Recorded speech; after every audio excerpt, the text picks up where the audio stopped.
Hello again, okay, in this video, I've got something I want you to see, okay? So, I'm going to show you this, and I'll be right back with you.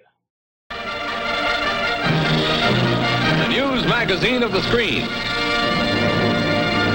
Living glimpses of history in the making. Hollywood and Washington is a symbiotic relationship. They both deal with illusions.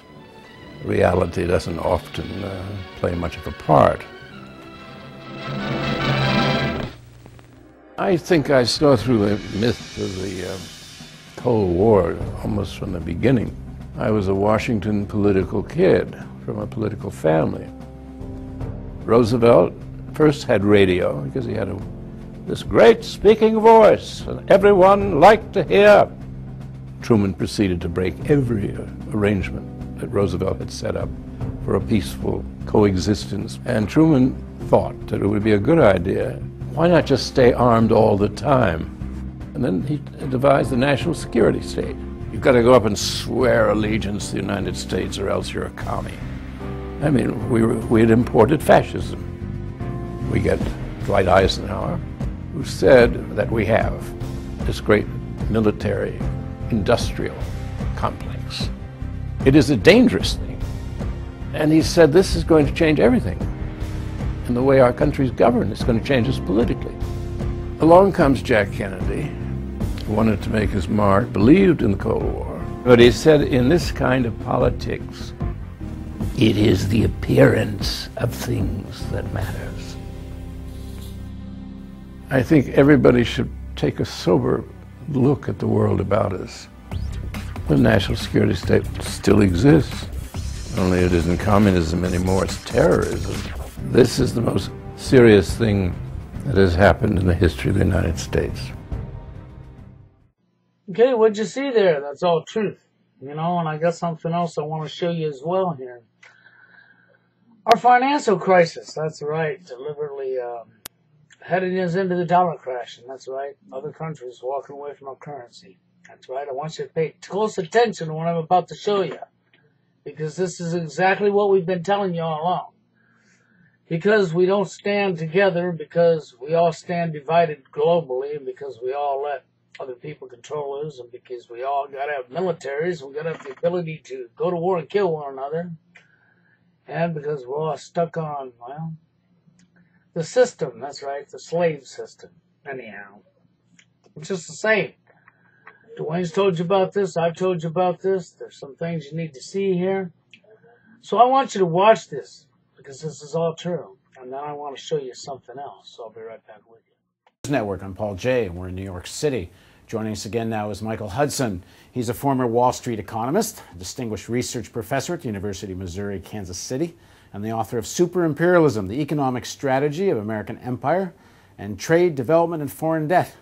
Thanks for joining us again. Thank you. So first of all, tell us a little bit of background of you in terms of your work on Wall Street. Well, I was Chase Manhattan's balance of payments economist during the 1960s, and that was at a time when the balance of payments became very important, because during the 60s and 70s, the entire U.S. balance of payments deficit was military. The private sector was exactly in balance, and government foreign aid actually made a surplus because all we gave was tide aid and other countries had to pay us interest. But the entire deficit was military in character. So that today, when people talk about the declining dollar... So by that you mean the cost of the Vietnam War? The Vietnam War and other spending in Asia and Europe. Right now, America has over 850 military bases abroad. All of these military bases have huge spending. In Afghanistan and in Iraq, they're sending $100 bills by the cartload, literally, to give away. So there's a huge deficit for military spending. Let's dig into that a bit, because I know while it gets positioned rhetorically as defense of American safety and against foreign threats and terrorism and all the rest, and perhaps there's some element of that, certainly there's a big piece of that this helps, this military footprint helps to protect or advance American commercial interest. So even though it may be a big cause of debt, does it have such a plus side? in terms of commercial endeavor? Well, as you know, in 1971, President Nixon had to take the dollar off gold. So it was the Vietnam War that forced the dollar off gold and ended its role as a monetary standard as good as gold. I've just got back from a tour of Asia and Brazil, and these countries are saying because the dollar is being used so much to fund the military deficit, when we run a balance of payment surplus with America, we get dollars. We export, the dollars are turned over to the central bank. There's nothing central banks can do with dollars but buy U.S. Treasury bonds. And we've been financing with our Treasury bond purchases the military spending that's responsible for the U.S. federal deficit for our encirclement. So by keeping the dollar, we're keeping ourselves encircled. We don't want any more dollars. That's what I'm told Brazil, China, even Australia.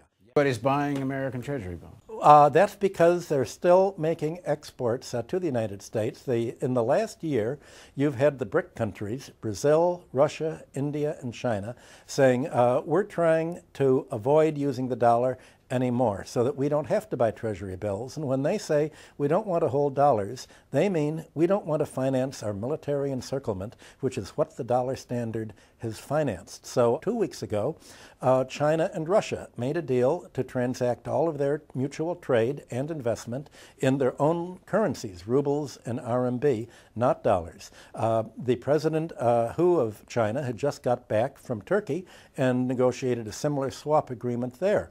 So China and other countries, Brazil, Venezuela, the oil-producing countries, are all now shunning the U.S. dollar.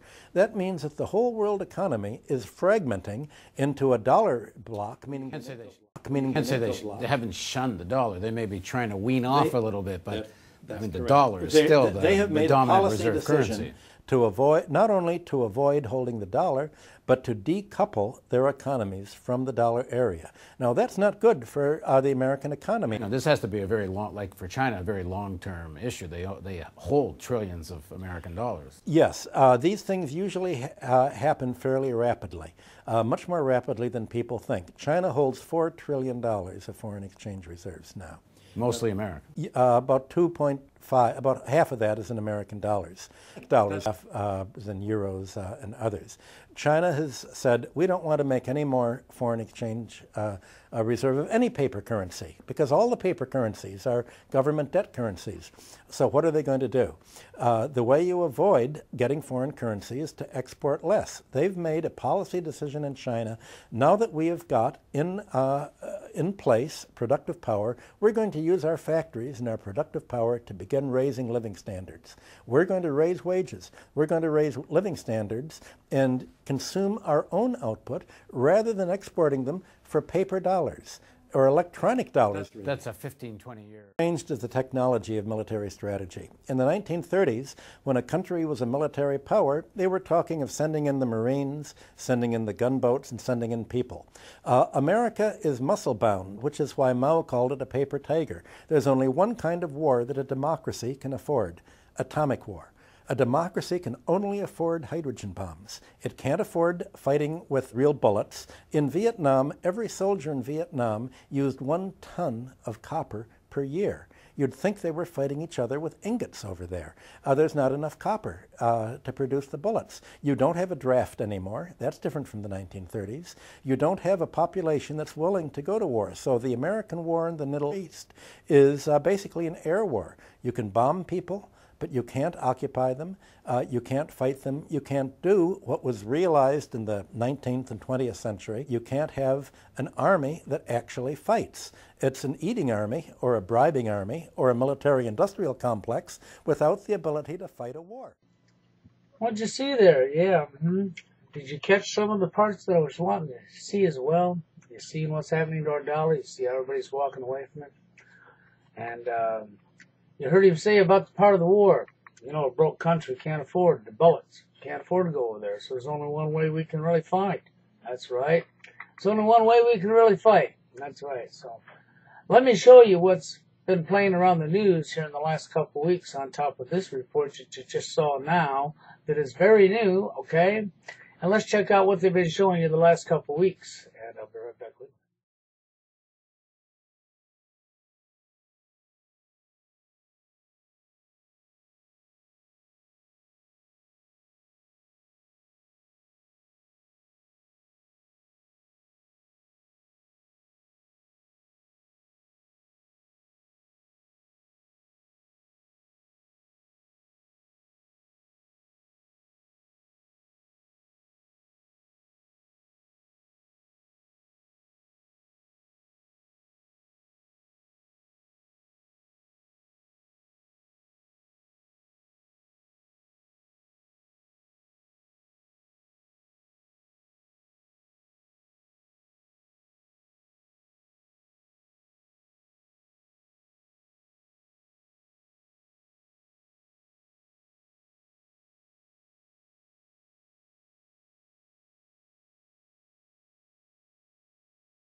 Okay, I'm not going to say it's going to happen for sure, but I'm going to tell you this. I think they're setting the stage. I call that social conditioning. That's right, they're setting the stage for something to happen. And I got a feeling we're about to see a nuke go off. Where? Don't know. Here in the United States, more than likely. Okay? But regardless of what, if we experience another nuke going off, we will know one thing for sure. Okay? It's not the terrorists, because, well, it is the terrorists, okay? Take that back. It is your terrorists. It's your government. It's your global elite. That's right. It's deliberately done. That's right. Okay? It's not going to be a terrorist overseas attacking America. It's going to be America's government repeating history, attacking their own people. Better remember that. But I think they're setting us up. That's my personal opinion. I think they're setting us up by what you just saw there. You can check out everything that I've showed you in this video, underneath this video and the more. So check it out. Really look at what I've showed you closely. It's in our face, people. We're running out of time. And they're going to pull a false flag. And this time it'll probably be a nuke. Think about it. Leave your comments and opinions. Next video, you have a good one.